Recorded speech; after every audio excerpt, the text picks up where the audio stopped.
Paul s'est appelé lui-même un sage architecte. Mais dans son langage direct, cela voulait simplement dire quelqu'un qui avait été autorisé à regarder le plan de l'architecte et qui travaille conformément à ce plan. C'était pour le regarder qu'il avait été ravi. Mais être dans l'esprit, c'est toujours être ravi. Le Seigneur a beaucoup dit à propos d'être dans le ciel, alors qu'il était sur la terre.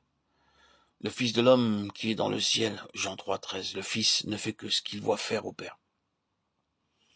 Et tout ce que le Père fait, le Fils aussi le fait pareillement. Jean 5,19. Son esprit était dans une union céleste avec le Père, par le Saint-Esprit. Et c'est de cette façon qu'il agissait.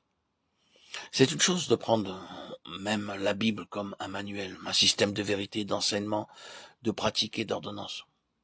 C'est une toute autre chose de voir les principes éternels et spirituels derrière les préceptes, les principes, les pratiques et l'enseignement. D'un côté, c'est vivre et travailler d'après la transmission de la vérité par le moyen de l'intelligence humaine. C'est-à-dire qu'une vérité infinie a été façonnée dans des termes limités pour la rendre compréhensible aux hommes. D'un autre, appréhendée par un esprit vivifié et renouvelé, la signification infinie de la révélation. La transmission représente la sphère humaine. La révélation spirituelle transcende infiniment cette transmission et exige une intelligence céleste, car la pensée de l'esprit est opposée à celle de la chair.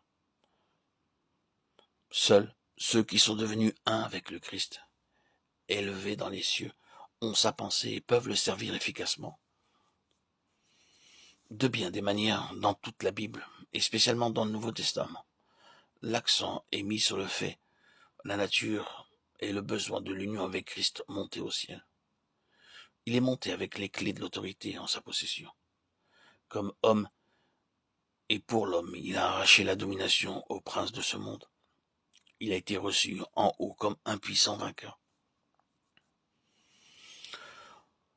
Ce retour victorieux fut pressenti dans l'esprit du psalmiste quand il a chanté « Porte, élevez vos linteaux, élevez-vous, porte éternelle. Que le roi de gloire fasse son entrée. L'Éternel puissant dans les combats. » Psaume 24, 7, 8.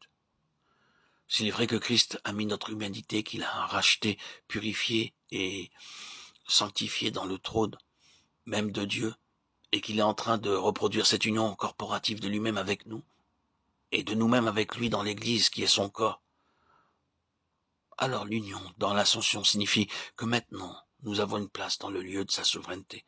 Nous devons avoir en lui la domination sur les principautés et les puissances.